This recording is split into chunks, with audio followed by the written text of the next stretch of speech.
Bueno, pues vamos a iniciar lo que es la última sesión de este curso con participaciones sobresalientes que mucho nos halagan que nos acompañen en esta sesión de clausura.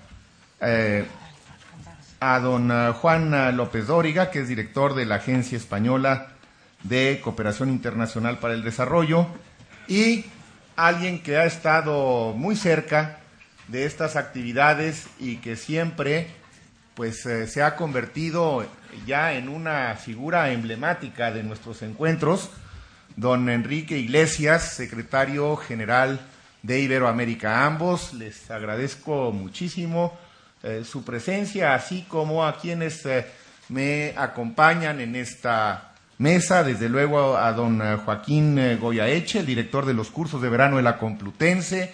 Muchas gracias, Joaquín. A el embajador Robles Fraga, que estuvo con nosotros también en alguna de las mesas, a doña Mónica Mele, directora de uno de los cursos que se han llevado a cabo simultáneamente en estos 2 días, y a José Manuel Moreno, quien ha estado detrás de la organización de estas actividades. Damos paso pues a las presentaciones formales, iniciando por don Joaquín López Dóriga, a quien con mucho gusto lo dejo en uso de la palabra. Solo precisar que Joaquín es pariente, pero... a don Juan, perdón. Pero es decir, algo que los mexicanos suelen hacer cada vez que comparto algún foro con ellos. Será gracias, Juan. Y Freud tenía razón. El cantante se llama igual. Bueno, muchas gracias por la invitación a todos los organizadores de este curso. Y muchas gracias también, de nuevo, por la hospitalidad del Banco de Santander. He procurado articular mi intervención en torno a los ejes principales de este curso, que son América Latina, la Unión Europea y las cumbres. Como representante oficial también quisiera trazar algunas líneas de trabajo del Gobierno en relación con todos estos temas. Tengo que decir también al principio que el tema va más allá de lo que son el área estricta de mi competencia. Soy director de la Agencia Española de Cooperación Internacional, o sea que por eso no me voy a resistir a hacer alguna mención a la cooperación a lo largo de mi intervención.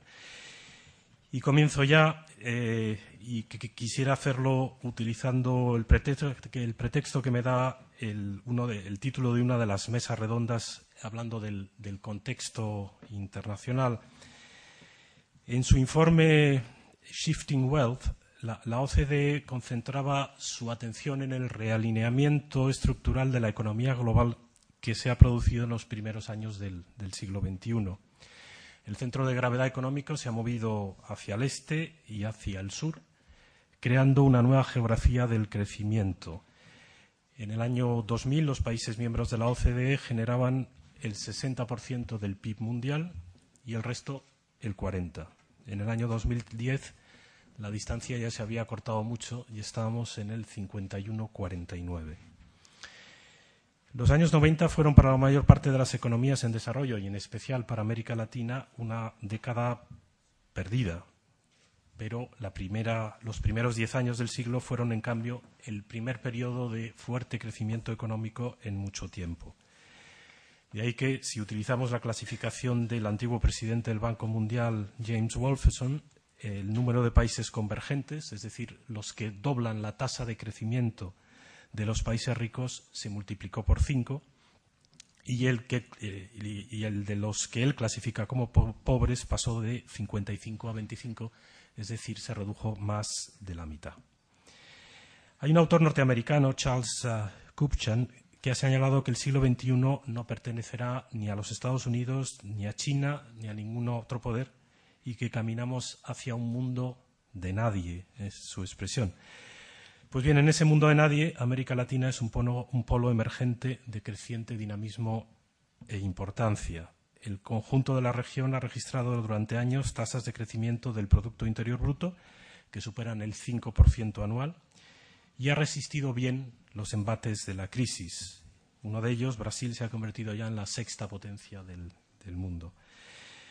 Pues bien, de la mano de este crecimiento y de la mayor estabilidad democrática se han reducido significativamente los índices de pobreza, del 48 al 30% en 11 años, y el auge de las clases medias es una tendencia generalizada, lo que plantea no pocos desafíos.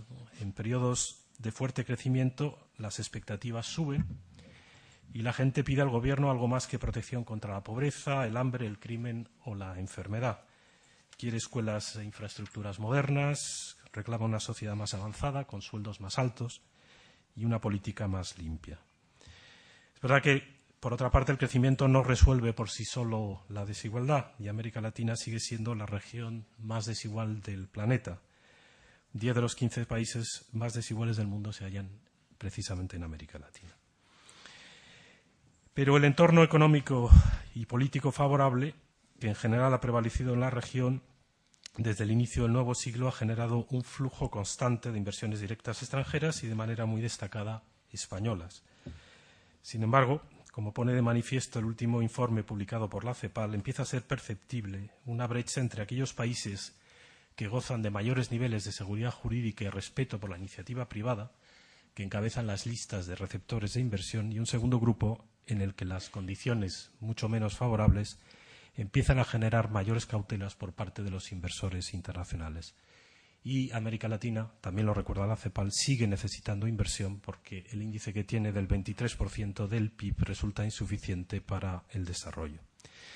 Estas diferencias afloran también en los índices de competitividad de las economías latinoamericanas. Según el informe de competitividad global, el último, del Foro Económico Mundial, Chile se consolida como el país más competitivo de América Latina en el puesto 31, mientras que las dos mayores economías regionales, Brasil y México, mejoran sus posiciones relativas, puestos 53 y 58, muy por delante de otros que se quedan algo descolgados, como Argentina en el 85 o Venezuela en el 124. España se sitúa en el lugar 36. Sabemos todos, por supuesto, que América Latina no es una región homogénea y que quedan por resolver muchos problemas graves. He pasado 8 años de mi vida en América Central y bueno, hay problemas como el narcotráfico y la delincuencia organizada que tienen una especial incidencia allí. La lucha contra la inseguridad, también en un cálculo hecho por la CEPAL, el Programa Naciones Unidas para el Desarrollo, absorbe el 7,7% del PIB de la región. Y la lucha contra la inseguridad es sin duda uno de los grandes desafíos para la estabilidad de las instituciones, para la convivencia y la prosperidad de las sociedades latinoamericanas. También la corrupción y, en general, la debilidad del Estado y las instituciones públicas. Como señaló el BID ya hace años, cuando hablamos de crecimiento y desarrollo, la política importa.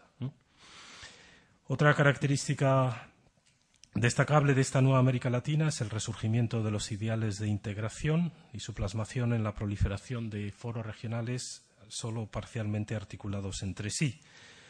La más significativa de estas iniciativas es la Comunidad de Estados Latinoamericanos y del Caribe, creada en Caracas en diciembre pasado, que agrupa un conjunto de 33 países con una población total de cerca de 600 millones de personas y un PIB conjunto de 7 billones españoles de dólares. Y, sin embargo, desde el punto de vista económico, la integración de la región avanza con más lentitud. A título de ejemplo, el comercio intrarregional en América del Sur, que tiene economías más diversificadas que Centroamérica, que depende mucho del comercio con los Estados Unidos, no llega al 20%, mientras que en la ASEAN supera el 35%. Este es el contexto en el que esta es una rápida descripción de algunos rasgos fundamentales de la situación, del contexto, y es en este contexto en el que se ha definido nuestra política hacia la región. El Gobierno español cree que para recuperar la posición de nuestro país en el mundo, el refuerzo de los lazos con los países de América Latina es un elemento clave, y ello con independencia de la mayor o menor afinidad que pueda haber con unos u otros gobiernos y de las dificultades puntuales que puedan surgir. El Gobierno apuesta también, al mismo tiempo, por la revitalización de la comunidad iberoamericana como espacio geopolítico, económico, lingüístico y cultural al que España pertenece de manera natural. Una comunidad que es también una comunidad de valores y, como tal, hunde sus raíces en la historia. Y este año tenemos un buen punto de referencia, las Cortes de Cádiz y la Constitución de 1812, que sancionó los principios de soberanía nacional, de separación de poderes y respeto a la libertad individual y a la propiedad privada. América Latina y España, creo que merece la pena recordarlo, llegaron al mismo tiempo a la era constitucional. Transcurridos 200 años, la celebración de la 22ª Cumbre Iberoamericana ofrece una magnífica oportunidad para repensar y dar un nuevo impulso al entramado de relaciones iberoamericanas sobre la base de los principios de igualdad y respeto mutuo.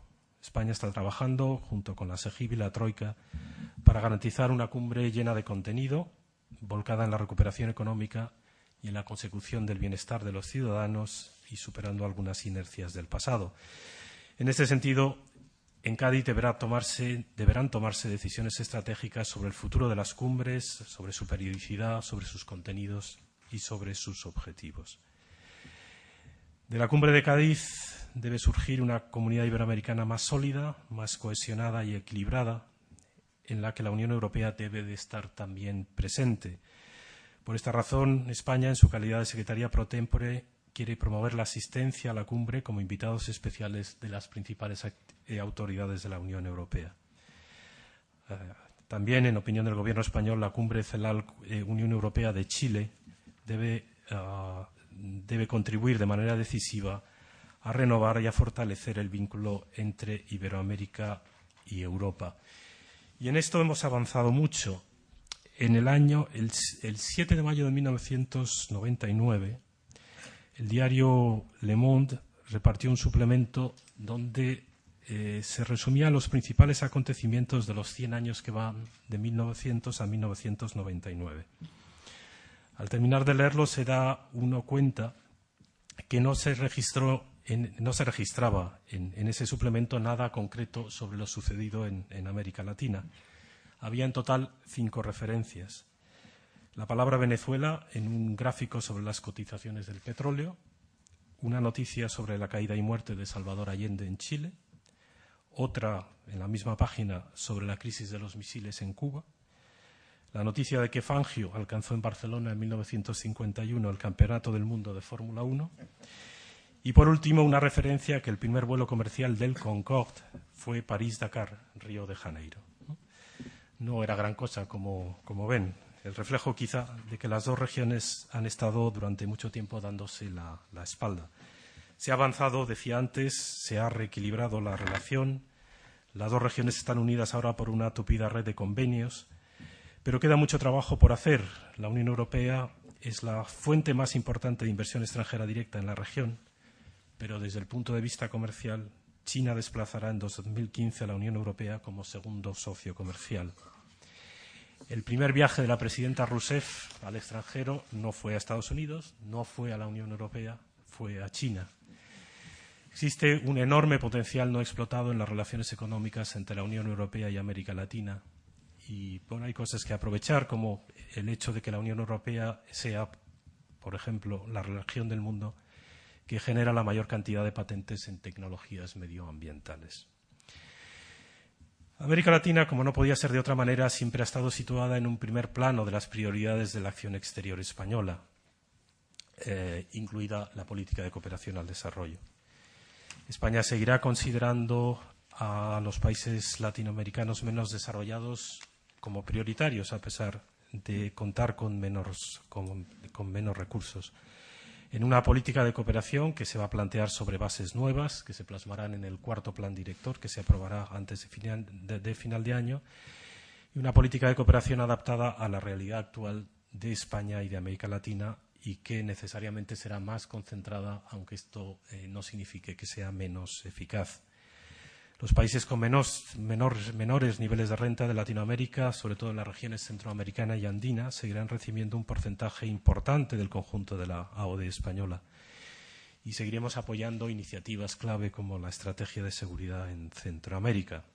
Con otros países como México o como Brasil, que gozan de un nivel más elevado de desarrollo, la redefinición de nuestro modelo de cooperación implicará adoptar la terminación de programas de ayuda al desarrollo y el cierre de oficinas para dar paso a una relación más equilibrada y de socios. Una, llamémosle, nueva agenda de cooperación que entronque con la agenda de desarrollo de los países de renta media, redunde en beneficio mutuo y pueda proyectarse en terceros países, con elementos como la transferencia de conocimientos, I+D, el trabajo conjunto para conseguir bienes públicos globales y cooperación sur-sur y triangular.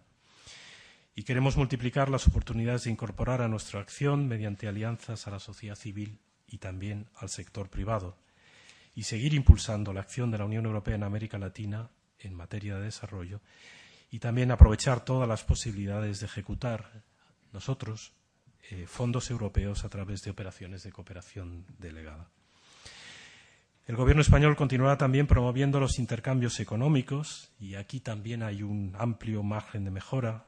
España solo exporta a América Latina el 5,4% del total de sus ventas al exterior, con superávit, por cierto, para América Latina, frente al 70% que exporta la Unión Europea, ¿no? Seguirá promoviendo las inversiones productivas en ambos sentidos y poniendo el acento en la responsabilidad social de las empresas y en la conveniencia de adoptar enfoques a largo plazo y, al mismo tiempo, en el compromiso de garantía de seguridad jurídica, estabilidad normativa y cumplimiento de las reglas del Estado de Derecho. No se puede olvidar, por último, la cultura ni el sustrato humano que conforma y da sentido a esta relación especial que existe entre España y América Latina. Y si en años precedentes España ha acogido a decenas de miles de inmigrantes latinoamericanos, ahora la tendencia se ha revertido y son muchos los jóvenes españoles que buscan una oportunidad de trabajo en América Latina. 1,4 de los 5,2 millones de extranjeros residentes en España proceden de América del Sur y de América Central, mientras que 1,1 de los 2 millones de españoles que viven en el extranjero lo hacen en América Latina. No existen, ya decía hace unos años aquí en Madrid Rosario Green, islas de humanidad, y impulsadas por el sentimiento de proximidad, nuestras sociedades se comunican y se interconectan, se vinculan de manera directa y espontánea, sin necesidad de intermediarios. Qué gran activo para dar una base sólida a nuestras relaciones. Concluyo aquí. Muchas gracias por su atención.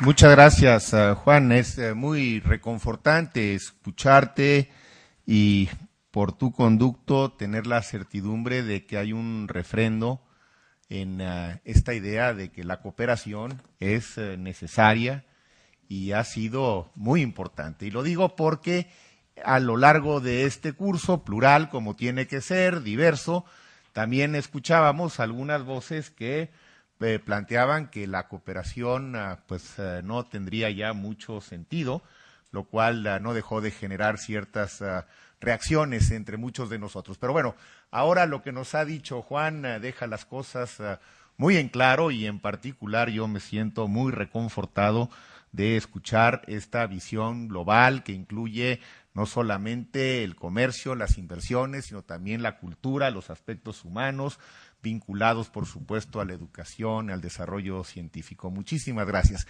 Tiene la palabra don Enrique Iglesias. Bueno, muy buenas tardes. Perdón la demora por otro evento en competencia con este. Quiero agradecerle una vez más a este foro, a estos cursos de verano, la oportunidad de estar con ustedes en el día de hoy. Y me pidieron que comentara la próxima conferencia de jefes de Estado y de Gobierno de Iberoamérica, que tendrá lugar en el mes de noviembre en la ciudad de Cádiz, coincidiendo con la celebración del bicentenario de esta Constitución tan importante para la península, para España y Portugal, y más importante aún para América Latina y su proceso de independencia. Por aquellos que no han tenido o que no, un contacto directo con el tema de qué son estas cumbres, yo voy a hacer dos o tres pincelazos breves para señalar cómo nace estas cumbres en el diálogo entre la península y América Latina. Cuando se hace la independencia, cuando se logra la independencia en América Latina de España y de Portugal a principios del siglo XIX, viene todo un siglo evidentemente de distancia y a veces de enfrentamiento. Las independencias fueron duras, los procesos, y de alguna manera aparece un distanciamiento de los países, particularmente de España, ¿no?, a lo largo de todo el siglo, y aparecen aventuras de ocupar el espacio que dejaba la experiencia colonial española. Uno de ellos fueron ciertamente Francia, ¿no?, que tuvo mucho interés en México, entre otras cosas. Y creo que ahí se generó un primer concepto de América Latina, que fue el concepto de América Latina. No se hablaba de esto. Fue un embajador que dijo, no, si decimos América Latina, entra en el paquete España, pero entra también Francia y entra Italia. Así que ahí nació la primera utilización de un vocablo que nos caracterizó en el mundo internacional. Los americanos entraron un poco más tarde, a fines en el año de 1988, el presidente de Estados Unidos convoca una conferencia de los países independientes de América, que no sé, creo que eran 15 o algo así, donde crean, en esa conferencia, se crea la Unión Panamericana, se empieza a hablar de panamericanismo, se crea 3 iniciativas que volaron, una sola, pero se creó la idea de tener una unión de tipo comercial, una asociación de libre comercio, que no voló. Se crea la idea de lanzar una moneda única, que iba a ser sobre la plata, tampoco voló. Y se crea la idea de crear un banco. Bueno, duró 70 años para nacer, pero nació, que fue el Banco Interamericano, después de muchos avatares, y nació por algunos eventos políticos muy preocupantes para los americanos en los años 50. Bueno, ahí nació. Mientras tanto, en España, la idea de caracterizar un poco este continente que habían perdido, aparece, sobre todo después del 98, aparece la descripción de Hispanoamérica, porque se apeló mucho, con razón, a los aspectos culturales, a los aspectos lingüísticos. Entonces, de alguna manera, el vocablo Hispanoamérica domina buena parte del siglo pasado. ¿Cuándo aparece esto de Iberoamérica? Con el quinto centenario. Cuando aparece el quinto centenario, España, junto con México, se empiezan a preguntar qué hacer para buscar darle más identidad a esta comunidad iberoamericana, y nace la palabra iberoamericana. Bueno, había que buscar una forma de fortalecerlo, y se junta Salinas de Gortari con Felipe González y con el rey de España, y resuelven que era bueno, yo estuve presente en algunos de los encuentros, que era bueno crear una sociedad de países, para lo cual era importante incorporar a Brasil, y para eso fue una tarea que hizo con mucha eficiencia el presidente de México, que lo convenció a color de melo que había que entrar. Y así nació lo iberoamericano con su primera conferencia en el año 91 en Guadalajara. Y la idea de aquel momento era crear una conferencia. La idea de comunidad ponía nervioso algunos países. Se habló de la Conferencia Iberoamericana. Nosotros no existimos como comunidad. Yo lo uso mucho porque es mucho más cómodo y más decidor. Pero la verdad que lo que somos es una conferencia, la conferencia anual. Y creo que de alguna manera nace sin secretaría, porque no se quería darle demasiado, no se quería corporizar este asunto.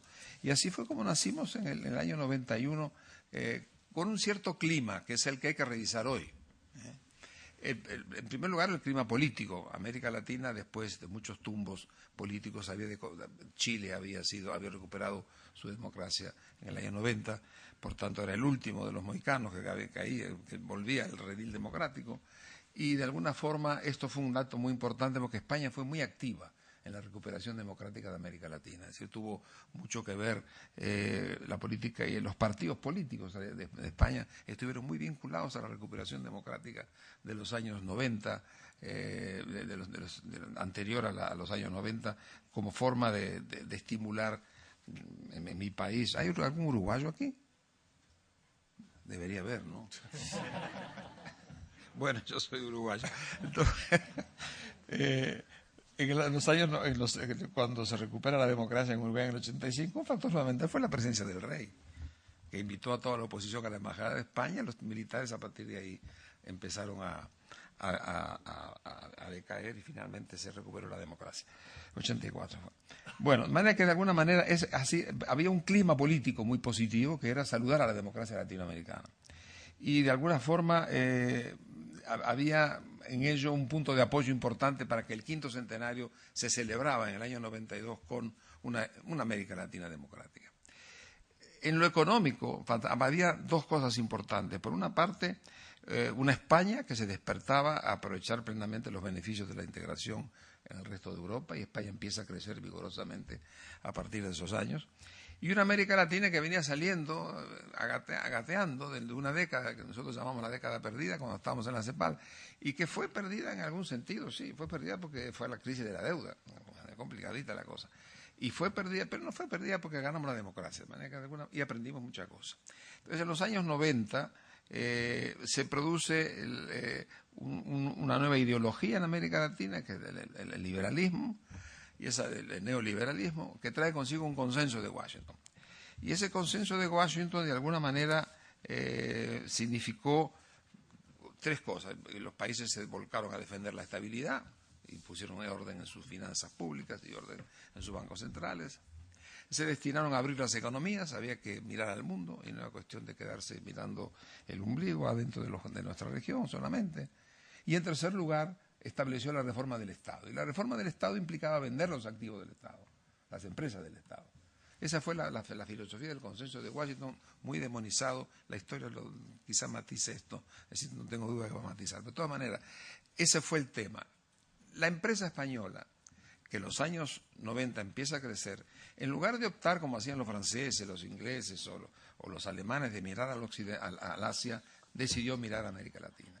Y comenzó otro periodo en la historia de las relaciones, que fue una presencia vigorosa de España en la inversión, comprando los activos nacionalizados, invirtiendo algo así como 150.000 millones de dólares, convirtiéndose en líder en la banca latinoamericana, en líder en las telecomunicaciones, en líder en energía, líder en la infraestructura. Ese fue un nuevo momento de lo iberoamericano. Nacía como una unidad política de las democracias y al mismo tiempo tenía junto a eso el tema que le acabo de comentar. Entonces hay una avalancha de inversiones españolas que aparecen en América Latina, y la figura de España se ve ligada a ser el primero o segundo inversionista en los países latinoamericanos por esa dinámica inteligente. Yo creo que la empresa española fue muy hábil. Bueno, aquí estamos en una, muy hábil de mirar un poco el mercado americano y pensar que ahí había una oportunidad, y efectivamente ahí sí la sigue habiendo. Yo diría también ha habido en lo cultural, es un hecho importante, España despierta culturalmente, es decir, los periodos del autoritarismo habían de alguna manera sofocado ciertos aspectos de la cultura, además. Y eso todo atrae también la literatura, el arte, de alguna manera es un revivir de las relaciones que se asienta en todas estas cosas. Empezamos a descubrir a España en otra dimensión, no solo la económica, la política, la cultural. Bueno, y ahí nacen las cumbres. Las cumbres se hacen el primer tiempo en México, en Guadalajara. Es un clima muy cordial. Yo diría que en cierto sentido el rasgo más importante de las cumbres es quizá la cordialidad con suele moverse. No siempre. Cuando no se mueven está en la prensa. Entonces ahí aparecen las cumbres con algunos eventos que ustedes seguramente recordarán en algunos casos.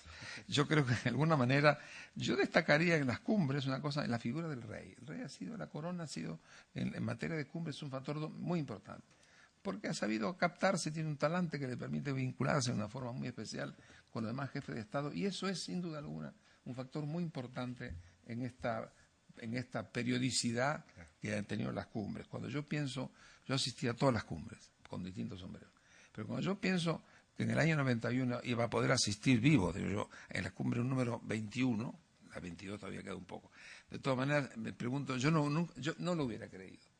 Y sin embargo, hay claramente en esta periodicidad de 21 cumbres una cosa muy importante, que algo hay que convoca esto. En ese mismo periodo la OEA debe haber tenido 3 o 4 cumbres de jefe de Estado, porque el tema Cumbres hay todos los días, pero cumbres de jefe de Estado no hay tantas en América. Te digo esto porque creo que aquellos pilares que se alimentaron en aquel periodo tenían base. Ahora, básicamente lo que había, de alguna forma ese fue el primer momento. Las cumbres nacieron, es importante leer el texto de lo que aprobaron. Uno de los valores que ellos tenían era básicamente sostener un diálogo entre los países que participaban con una misma historia, con valores compartidos, lenguas compartidas. El diálogo apareció como un elemento importante y luego, por supuesto, apareció la cooperación. La cooperación demora 4 o 5 años en llegar a las cumbres de una forma institucional. Lo hace en Bariloche, en la Argentina, donde, bueno, ya que estamos en este ambiente, vamos a colaborar. Inventaron un sistema de cooperación muy interesante. La cooperación que existe en estos ejercicios, porque no es que un país pone plata y lo demás usa, no, como es la cooperación común y corriente, eso lo vemos en las Naciones Unidas o con el VIDA. No, aquí los países se juntan con una iniciativa, si son 7, parte el buque, y todos ponen plata. España pone más, eso es cierto, ¿no? Como bien lo saben nuestros banqueros, que son los que ponen la plata. Claro, pero no es importante el concepto, ¿verdad?, de trabajar en esa forma, porque eso yo lo rescato mucho. Van creciendo después. Si son 3, la iniciativa se registra, pero si son 7, parte el buque. Entonces tenemos proyectos, hay 23 proyectos en el área económica, social, cultural. En algunos casos son 14 países, en otros casos 18. Pero yo creo que todo eso le da a las cumbres un sentido, a la cooperación un sentido bien interesante. Luego vino el presidente Aznar, que dice, no, pero vamos a poner alguna secretaría que ayude, porque esto solamente los países solo organizar esto, no. La secretaría siempre es el país sede.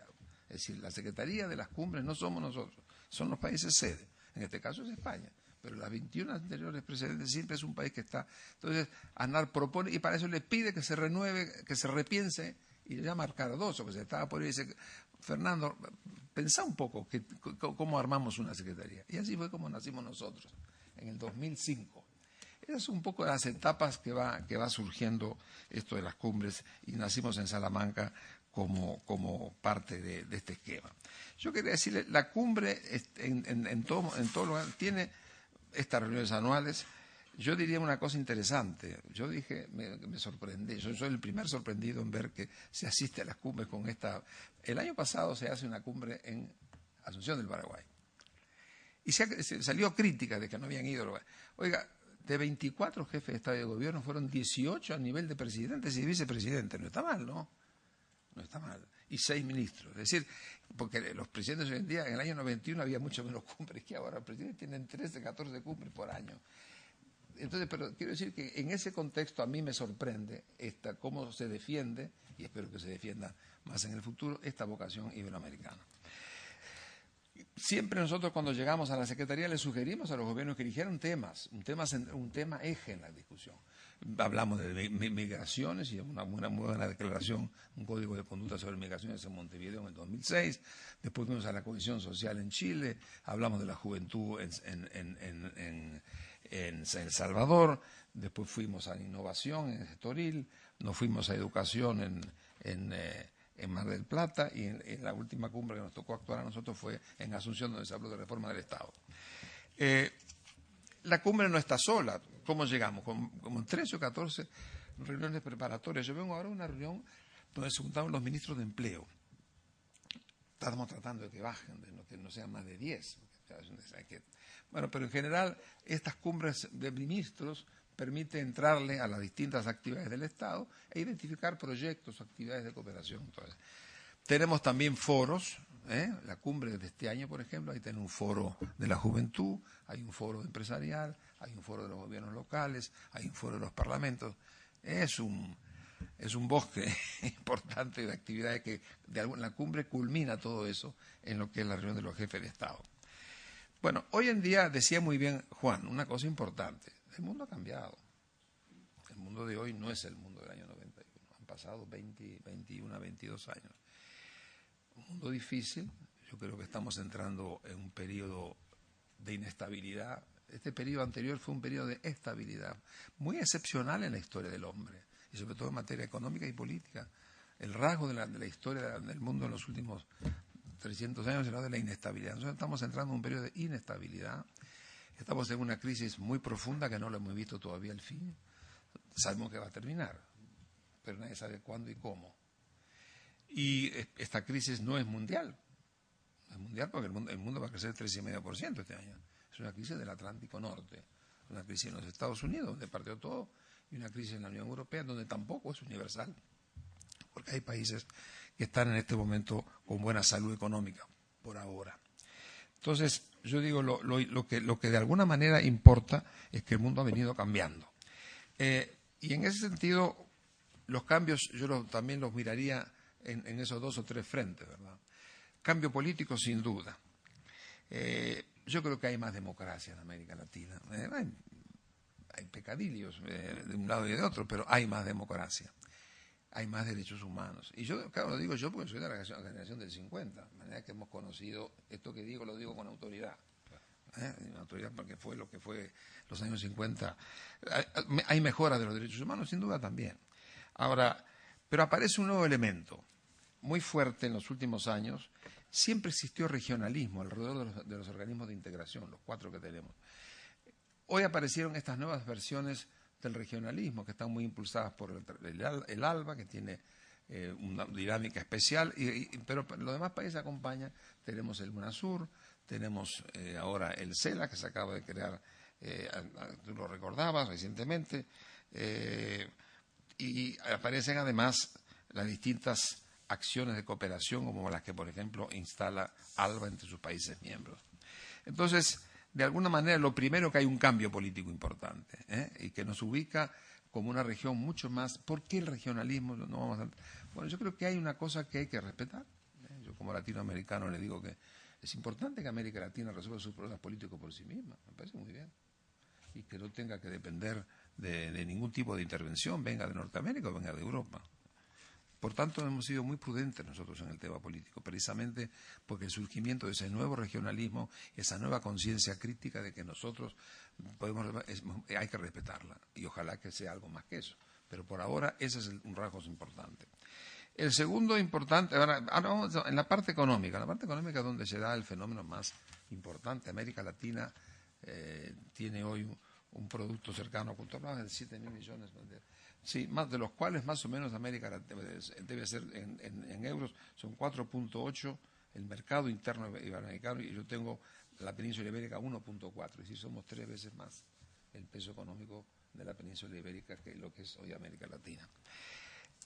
Tenemos además, se abre un nuevo mundo, que es el mundo del Asia, que le puso un segundo piso a la humanidad.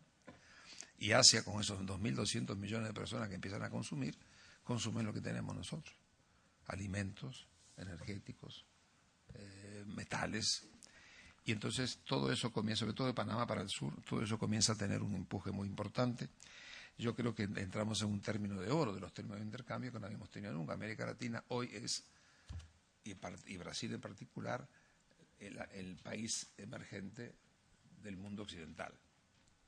Entonces todo eso, ese tipo de rasgos, yo creo que es importante valorizarlo. Creo que hemos aprendido a manejar las políticas macroeconómicas, mucho más que lo que hicimos. Nos costó sangre, sudor y lágrimas. Hay que decir que el manejo sensato de lo económico fue una cosa muy, muy triste a lo largo de los años, pero hoy América Latina tiene elementos de administración en todos los países. Hay mucha más habilidad, mucha más capacidad para gestionar, y diría en un punto muy importante, gracias a la salud de los mercados que trabajan en América Latina, nosotros pasamos por encima de la crisis del 2008. Cayó en algunos países, los mexicanos tuvieron su vinculación con Estados Unidos, con el ciclo americano, pero en términos generales eso es lo que estamos viendo hoy en día. Entonces, por otra parte, están los problemas pendientes de América Latina, que lo mencionaba también Juan, el tema de la distancia en materia de ingresos, es decir, la inequidad es un gran tema de América Latina, y la violencia. Yo creo que eso es muy grave, que América Latina esté gastando más del 7% de su producto para hacer frente a la violencia que sigue creciendo y que sobre todo capta a la gente joven. Es un grueso problema, pero no es el tema aquí en este momento. Entonces tenemos valorización de las materias primas, aprendizaje en política macroeconómica, nuevos actores. Ahí tenemos China, gran actor, primer lugar de exportación en el caso de Brasil, segundo en Chile, en Perú, todo lo que es Sudamérica. China se ha convertido en un factor importante, pero no solamente en el destino de las exportaciones. China invirtió en los últimos 5 años en préstamos 75.000 millones de dólares. Y el año pasado aumentó su inversión en 11% con respecto al año anterior, 15.000 millones de dólares en inversiones.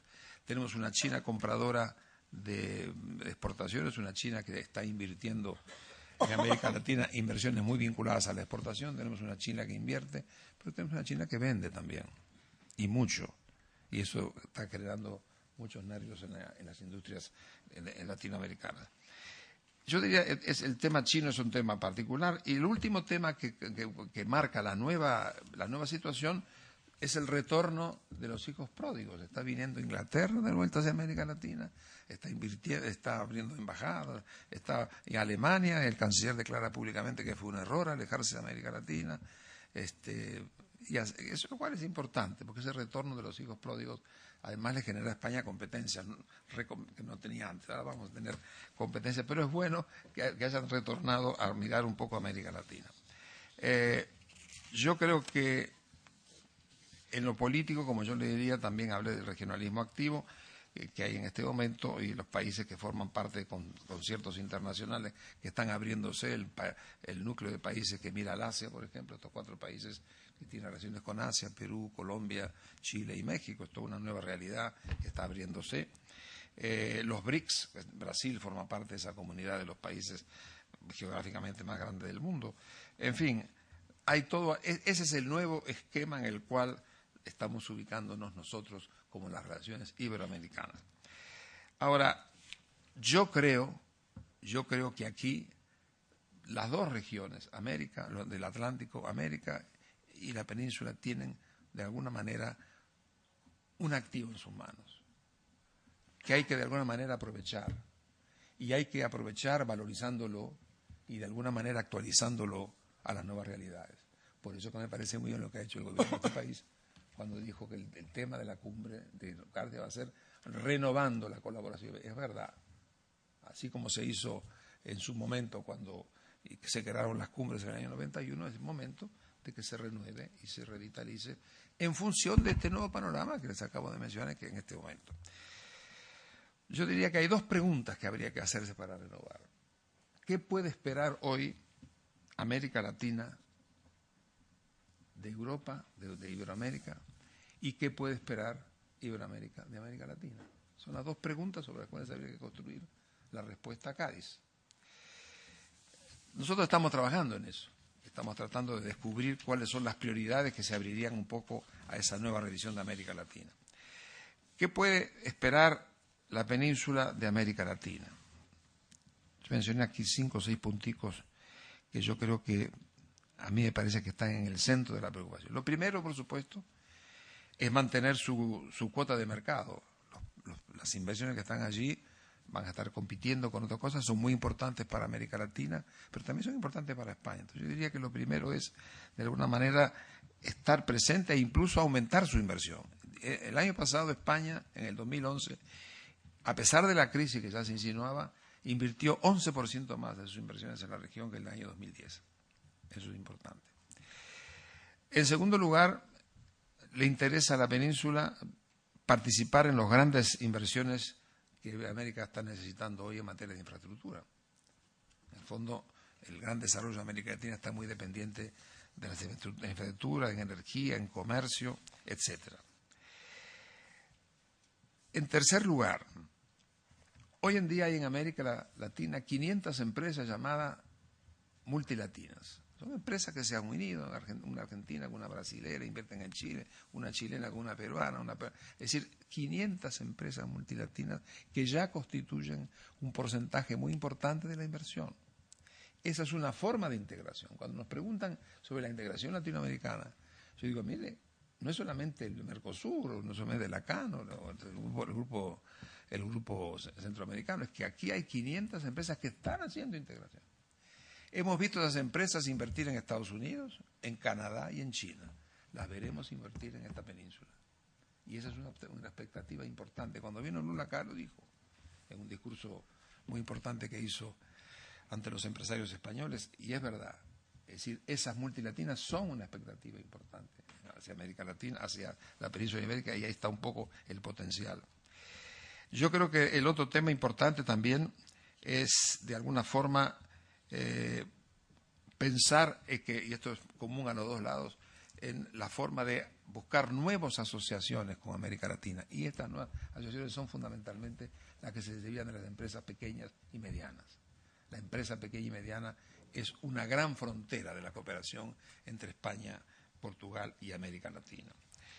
Y por supuesto, estos países debieran esperar más comercio, lo dijiste tú. Es sorprendente el bajo comercio que tienen. Yo imagino que ahora con la devaluación del euro van a ganar más mercado todavía.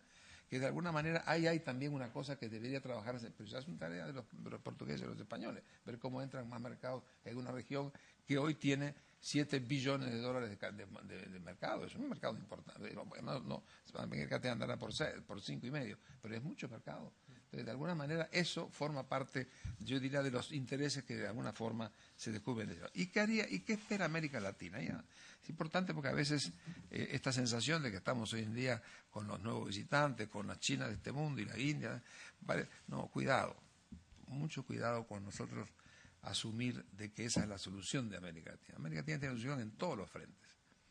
Es muy importante China, es muy importante la India, porque nos valorizan las materias primas y eso es muy bueno. Es muy bueno tener materias primas. A veces se ha cuestionado esto, no. Es mejor tener que no tener, como decía Cervantes. De manera que es mejor tener. Entonces yo creo que ahora, pero no alcanza con eso. A nosotros no nos alcanza, nos da pie para hacer cosas. Para nosotros lo que nos fortalece es tener empleos de calidad, y para eso precisamos industria, para eso precisamos servicios y para eso precisamos exportar todo eso. Y eso implica que tenemos que mirar al mercado americano y tenemos que mirar al mercado europeo.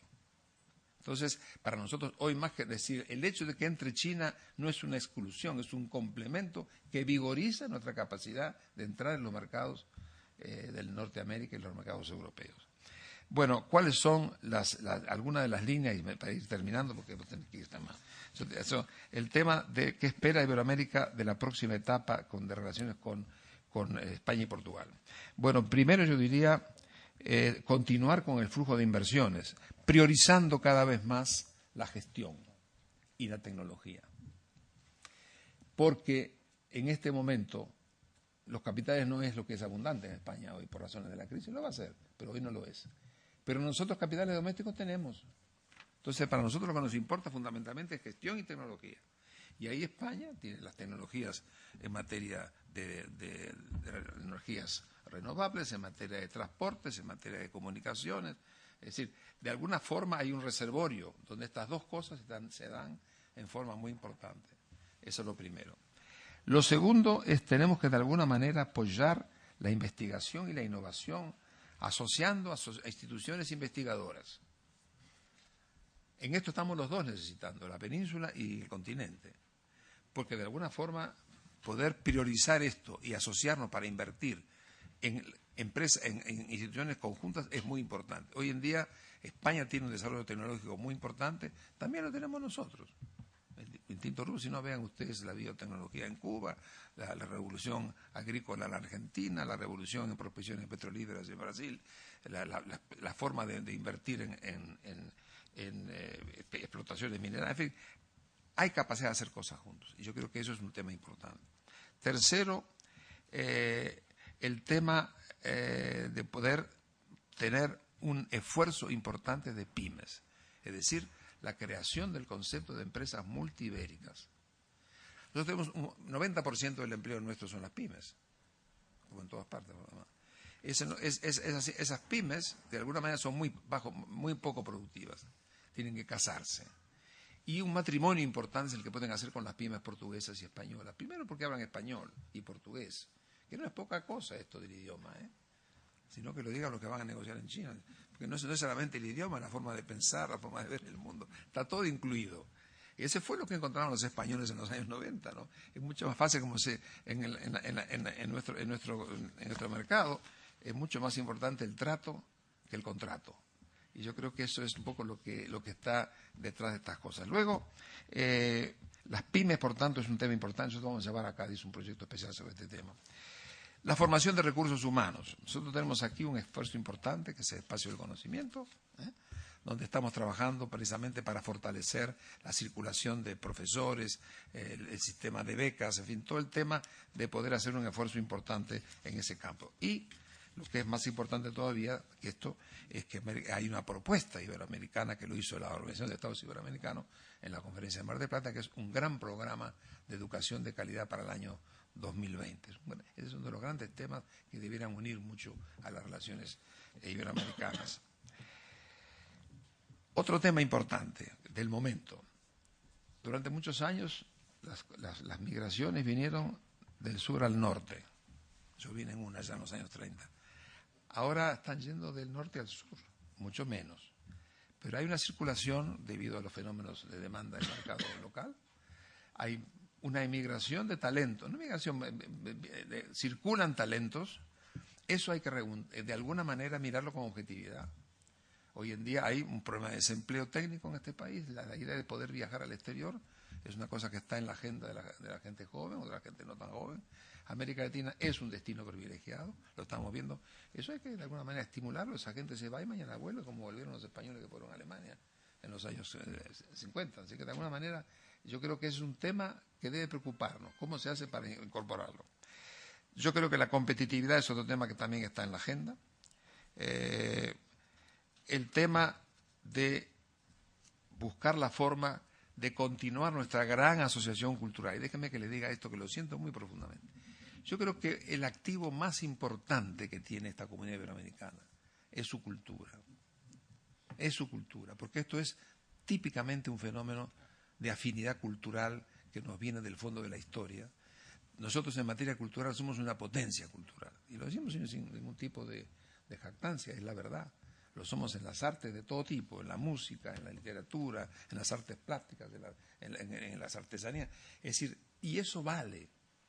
Eso no solamente vale como valor espiritual, que lo es, vale también como valor económico, y muy fuerte. Entonces, de alguna manera, ese tema hay que defenderlo.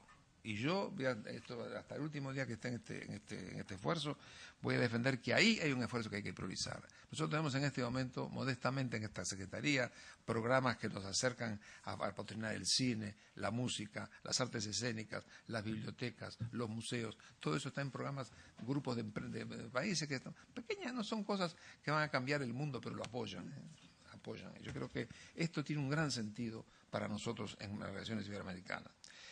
Creo además que tenemos que encontrar formas de vincularnos intereses especiales con el nuevo regionalismo americano. Yo creo que tenemos que aprender a hablar con CELAC, a hablar con UNASUR, y de alguna manera tenemos que hacerlo con toda nuestra convicción. Yo creo, por último también, y coincido plenamente con Juan, que hay que redefinir la cooperación. La cooperación hoy no es la misma que existía hace 20 años, cuando estamos saliendo de las crisis. Hoy en día es mucho más cualitativa, es mucho más dedicada a ciertos sectores vinculados precisamente con el conocimiento, como acabo de mencionar. Bueno, Cádiz, termino entonces. Esto es un poco la respuesta en lo que estamos trabajando, qué le interesa a la península y qué le interesa a América.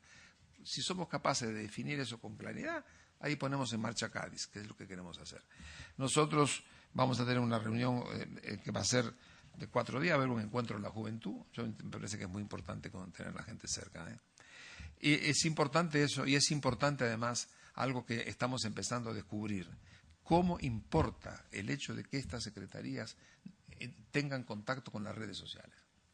Lo empezamos a hacer el año pasado con la reforma del Estado. Hemos tenido más de 700.000 comunicaciones y además ha habido 150 documentos que la gente mandó. Es decir, hay un ansia de participación, sobre todo en la gente joven, muy importante.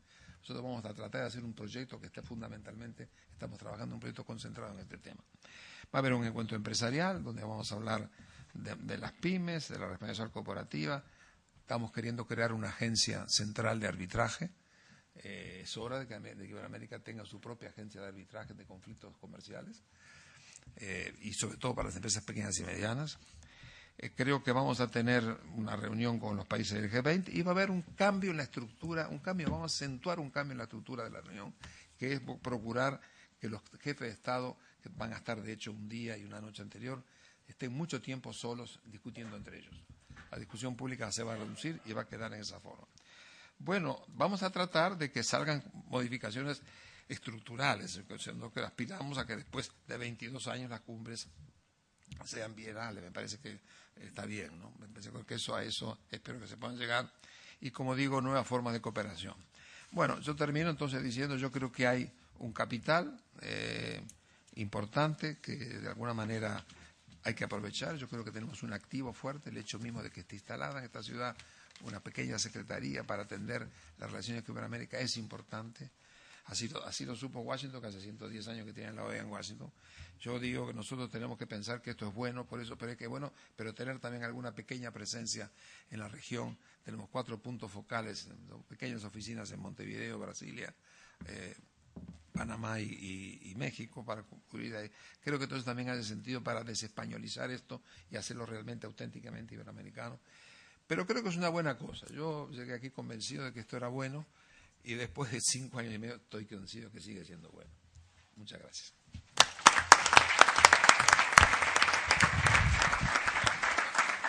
Bueno, pues ahí tienen ustedes con esa capacidad didáctica extraordinaria, una radiografía, diría yo, actualizada de una región compleja con sus luces, con sus sombras que no se pueden ocultar, más luces que sombras y enormes retos por delante. Estamos sobre el tiempo, pero me parece que no podemos concluir un curso si no le damos la palabra por lo menos a un par de estudiantes. Los primeros que quieran hacerlo, lo único que les pediría es que fueran muy breves, muy puntuales, para dirigirle alguna pregunta a Juan o a Enrique antes de proceder con la clausura formal de este curso y de esta mesa. ¿Quién de ustedes quisiera tomar la palabra? Por favor.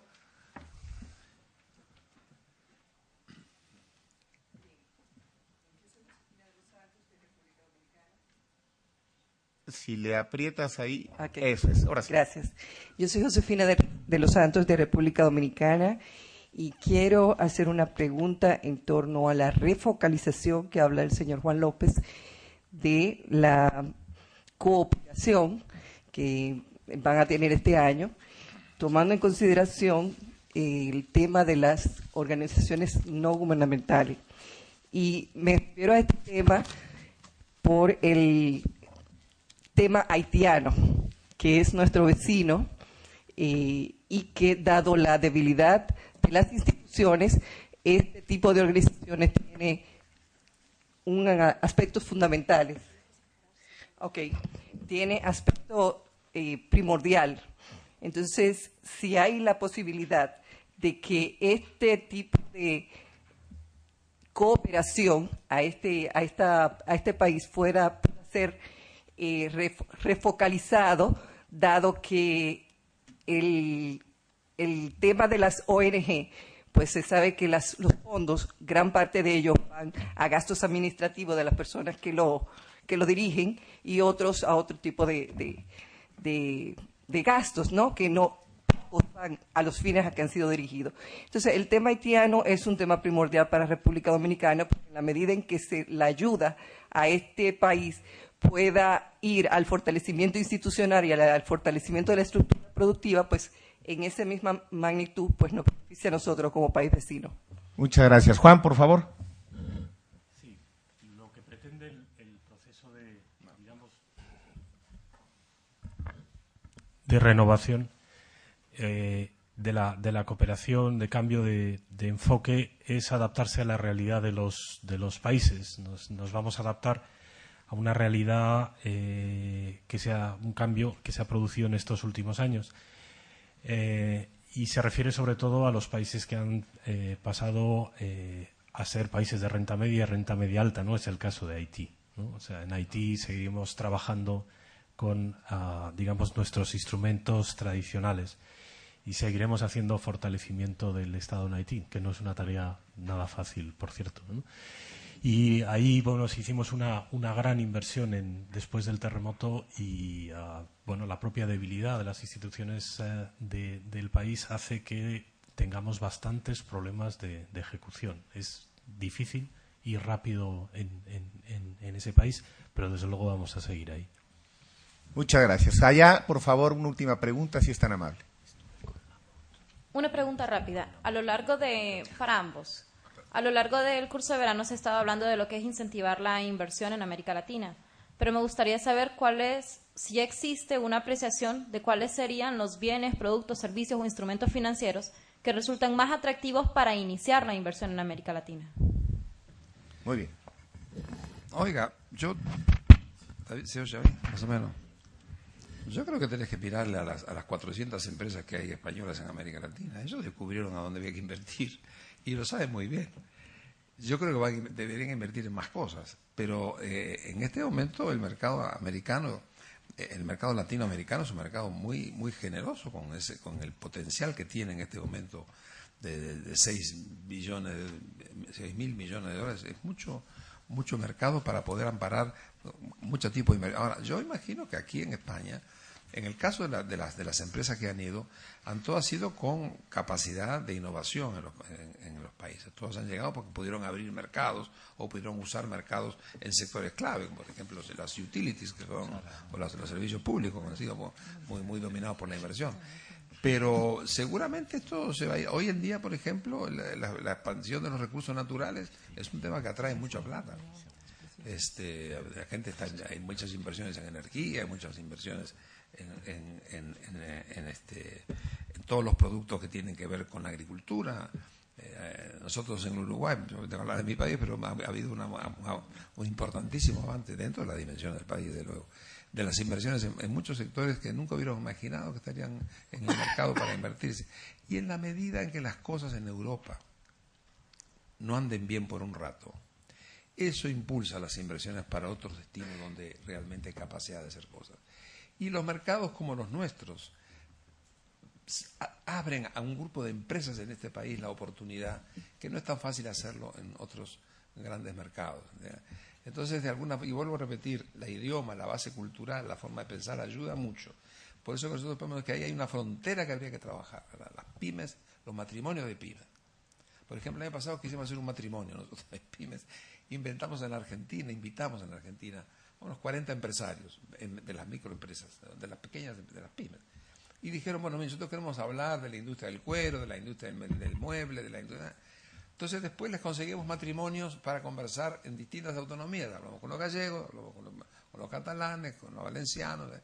Y fueron y conversaron, hicieron un enamoramiento durante un día y medio. Yo no sé si han salido ya matrimonios, pero se conocen y se hablan y se van. Es una forma de empezar. Para que no te preocupes, inversiones hay y ganas de invertir también por ahora. Juan, por favor, ¿algún comentario adicional? No, solo señalar que la cooperación española está poniendo en marcha nuevos instrumentos, ¿no? Estamos en una fase todavía preliminar. La Secretaría de Estado de Cooperación durante muchísimos años se dedicó a hacer solo donaciones. Y desde hace un periodo corto de tiempo estamos poniendo en marcha operaciones reembolsables, como por otra parte hacían otras cooperaciones desde hacía mucho tiempo, y eso se puede adaptar al nivel de renta de los países. Con algunas experiencias interesantes, combinando iniciativas de transferencias de conocimientos con un fondo de inversión al mismo tiempo que ayuda a que esas iniciativas que vayan saliendo vayan recibiendo financiación. En Colombia, por ejemplo, estamos bastante interesados por alguna de estas cosas. Muy bien. Le pediría a José Manuel Moreno si a nombre de nuestros anfitriones quisiera hacer algún comentario final antes de clausurar formalmente por parte del director de los cursos de la universidad esta sesión y este curso. José Manuel. Bueno, pues muchas gracias, Juan Ramón. Solo unas muy breves palabras y todas básicamente de gracias, de agradecimiento a Enrique Iglesias y a Juan López Dóriga por incorporarse a esta sesión y clausurar no solo el curso, sino aceptar el papel de ser las personas que clausuran el conjunto de los cursos de Complutense Campus Boadilla, como le hemos llamado. Por supuesto, gracias también a la Universidad Complutense por la confianza demostrada y depositada en el Banco Santander para poder organizar conjuntamente estos cursos, ¿no? Gracias a los profesores, ponentes que han colaborado también y con rigor, con seriedad, con dedicación también al buen desarrollo de los cursos. Gracias, por supuesto, también a los estudiantes y participantes en los cursos por su interés, por su esfuerzo, por su seriedad también en el comportamiento habido y su participación mostrada también en estos cursos. Gracias, aunque me toque algo, no me toque a mí personalmente, pero sí al equipo del Santander, que ha dado el apoyo y el soporte a los ponentes y organizadores para que todo haya funcionado bien. Y, por supuesto, decirles que desde nuestra perspectiva ha sido una experiencia muy positiva, muy interesante, muy sugestiva, que estoy seguro que sabremos y podremos, si es la voluntad de la Complutense, repetir el año que viene. Y, por tanto, les hago ya una llamada a julio del año 2013 a las segundas curso de verano Complutense en el campus de Boadilla. Muchas gracias a todos ustedes. Gracias, José Manuel. Yo agregaría solamente la mención a los profesores Juan Carlos Pereira Castañares y Pedro Pérez Herrero, codirectores del curso, para darle la palabra a Joaquín Goyaeche, director de los cursos de verano de la Universidad Complutense, para la clausura del curso. Sí, gracias, Juan Ramón. Sí. Bueno, me dirijo a vosotros, a ustedes, a vosotros, a la audiencia, al auditorio, en representación del rector, que lamenta el profesor Carrillo no ha podido acudir porque tenía un día muy complejo con un consejo de gobierno que debe ser retrasado esta tarde, para mostrar su reconocimiento y gratitud al Banco Santander, al Grupo Santander, por el apoyo constante a la Universidad Complutense de Madrid, a la universidad en general, tanto pública como privada. Y la verdad es que yo creo que no me equivoco al transmitir en palabras del rector que necesitamos el apoyo del grupo y que continuamos confiando en su apoyo. También en el mismo sentido, agradecimiento por parte de la vicerrectora de transferencia y directora de la Fundación General de la Universidad Complutense de Madrid, la profesora Mercedes Molina, aquí representada a la Fundación por la subdirectora Ana Martínez, porque también quiere mostrar su agradecimiento máximo al banco. La verdad es que cuando tomamos la iniciativa en común de deslocalizar las sedes y traerlas al campus de Boadilla, pues fue una apuesta arriesgada, como todas las que se hacen cuando uno cambia una dinámica tradicional de funcionamiento muy adecuado de los cursos de verano de la Universidad Complutense de Madrid, que cumple 25 años en esta edición y por tanto ya somos no mayores de edad, sino ya veteranos, casi sabemos lo que hacemos. Y la verdad que además no lo hicimos de una forma modesta para probar, sino a lo grande, con 5 iniciativas, con unos temas preciosos y muy llamativos, muy al día, con unos ponentes de primer orden y que creo que ha salido muy bien. Y yo creo que estoy seguro que ha salido muy bien porque veo muchas caras sonrientes y un estado de relajación que supongo no será debido a la hipoglucemia, porque todo puede ser, sino que hemos recibido ahora mismito 2 ponencias maravillosas, muy interesantes y que han desgranado unos temas muy bien. La verdad que solo las instituciones grandes como la Complutense y el Banco de Santander pueden hacer cosas a lo grande y que salgan también a la primera. También quiero transmitir agradecimiento desde los cursos de la organización de los cursos de verano. Nos hemos sentido muy arropados. Hemos trabajado fenomenal durante estos meses, pocos meses para lo que suele ser habitual, para preparar un acontecimiento tan importante como una edición tan compleja como la de este año. Y desde luego en lo personal, como director novato del primer año que me toca dirigir estos cursos, coordinar estos cursos, mostrar mi agradecimiento a todo el personal del Banco de Santander por la magnífica acogida que he tenido. Desde luego me he sentido como en casa. Y cualquiera que me conozca sabe que valoro antes las personas que si me ven emocionado, no es que me molesta la lentilla izquierda y estoy emocionado también, pero estoy a punto de saltárseme y no sé cómo hacerlo, pero ya tenía que contar, ya, creo que ha vuelto a su sitio. Es que igual sí estoy emocionado, pero tanto como para llorar, no.